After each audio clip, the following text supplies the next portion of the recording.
that's the guy that does a better job of mowing than I do.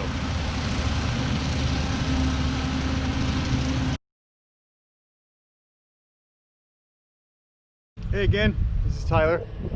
If you watched the other video about mowing grass, you saw that I broke my PTO belt on my Cub Cadet while trying to mow 2 feet of grass too fast, so my fault.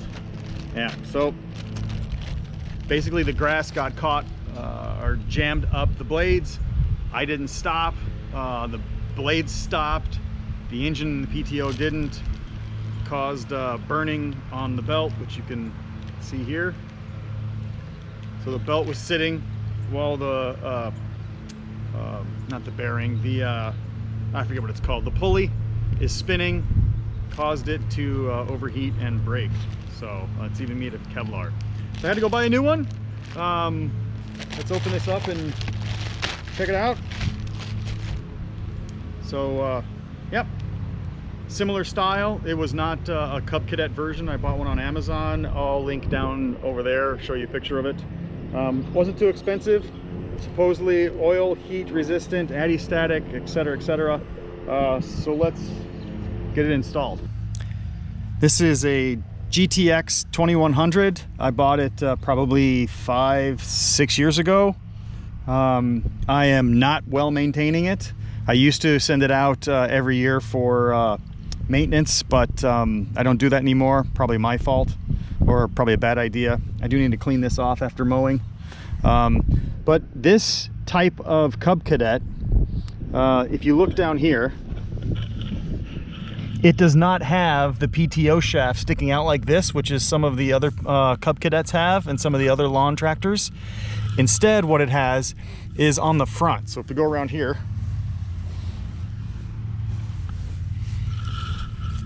if you look up there, right there is actually the shaft that spins and runs the PTO belt. So it goes around that, down these two, shoots that way, and then goes around the PTO shaft down there. So you actually have to do more finagling of the belt itself. So let's get going on that.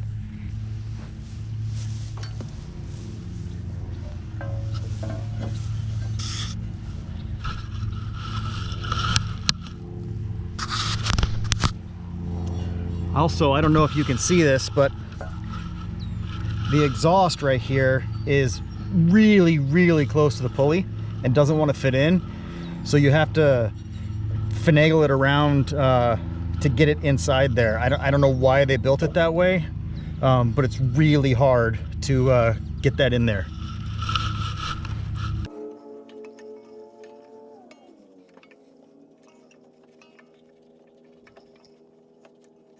And since this pulley is attached to the engine, it won't rotate. It's not sitting on a flywheel, or it doesn't spin freely. So you can't use the technique of, you know, putting it on there, putting the belt on there, keeping it tight, and then using force or friction to move it through. It also makes it a royal pain in the butt to run this Cub Cadet without the to run it like a tractor without the blades, because you can't really take this belt off easily.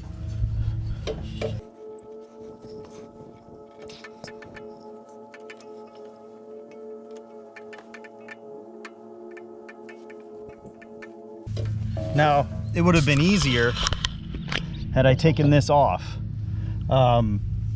but it takes probably a good 5 minutes to unscrew these, adjust everything, and then put it back on. And I'm going to attempt to not do that. Could be a bad idea, but hopefully it'll save me some time.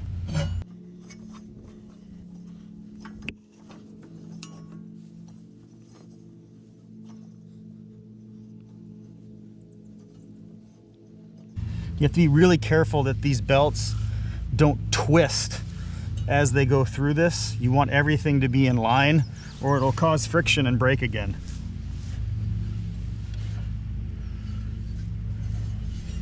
So it's a lot of positioning, repositioning, positioning, repositioning, particularly when it's a one-person job.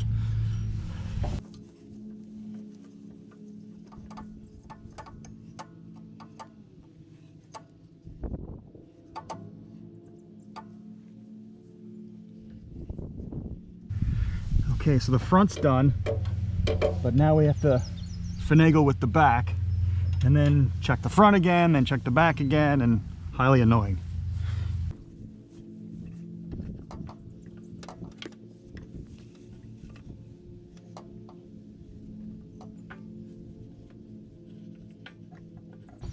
So what I'm trying to do is remove the twists. You saw me twisting this the opposite direction so that I can get all the thinner part needs to be up towards the pulley. So this right here needs to go on that pulley, and notice it doesn't reach. So what you have to do is push this that way towards the tire, and then that pulley comes forward and it's on a spring to keep tension on the pulley belt. But you can't really push this and do this at the same time. So I need a tool for that. I'll be right back.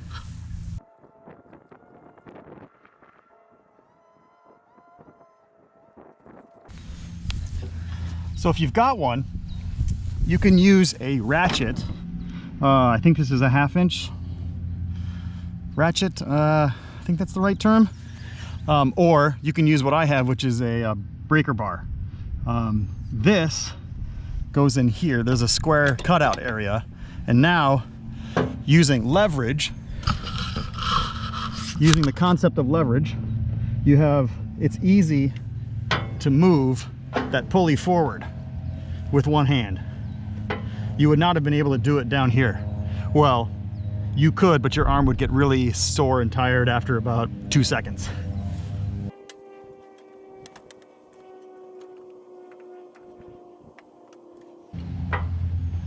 All right, I'm gonna leave that there just in case I have to adjust. But it's crucial at this point that you check that there are no more twists in this line before you turn it on. Otherwise it'll slip off, you'll cause friction again and break it, and you will have just wasted however much money you spent on that pulley cable or belt. So I'm gonna triple check everything and then we can start it up. So you're gonna see at least a little bit of twist because the pulley up front is this way and the pulley here is this way. So the line will be going like this and then have to twist, what is that, a 1/4 turn? So that kind of twist is okay. What you don't want is multiple twists like that.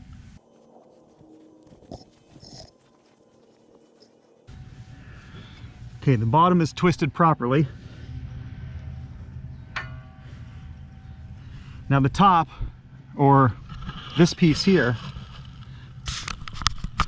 also has a twist because just like underneath, this pulley's this way, the top PTO pulley is this way, so you have to have a 1/4 twist.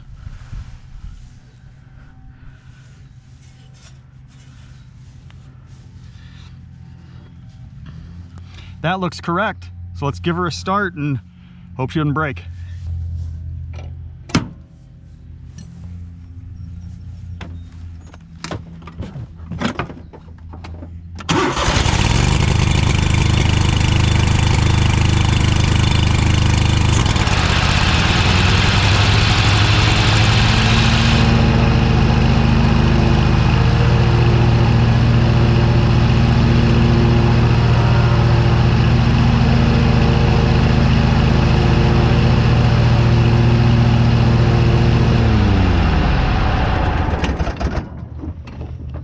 So it sounded like she's doing okay, but because this has a pressure sensitive switch that turns the PTO, i.e. the blades, off if the rider is not sitting on there, I can't really see if the belt is working properly, but I can hear the blades turning. So I'm gonna hope it's done right. So I'm gonna do a little bit of mowing, just double check everything is working, and I think we'd call it a day. Don't forget this.